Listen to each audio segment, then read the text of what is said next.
A life and death decision with little time to spare. That's what some visitors at the St. Lucie County Fair are learning. A new simulator puts them in seemingly real situations, and News Channel 5's Megan McRoberts looks at why the sheriff says it's an important way to connect with the community. Well, the fact is it's not just law enforcement carrying weapons. Millions of Americans have concealed weapon permits. So the simulator tests exactly what you would do in a split-second decision. You're going to look for the threat and address the threat accordingly. Locked in on a simulation screen. So you got other officers here. They're already responding. Visitors at the St. Lucie County Fair try their hand at making the best decision in tense moments, like an active shooter in a workplace. You're going to be looking for the threat.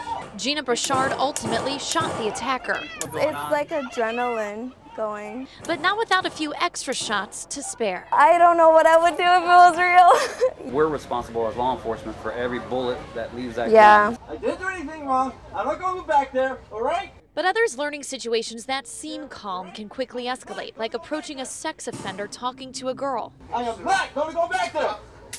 In this particular scenario, he was holding a bat.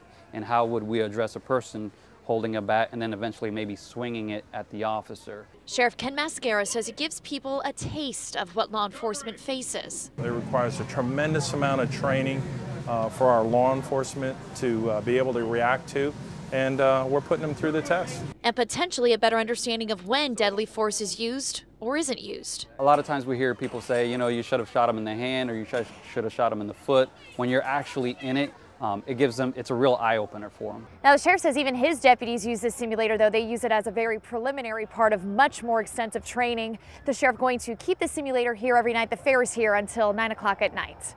Reporting in St. Lucie County, I'm Megan McRoberts, WPTV News Channel 5.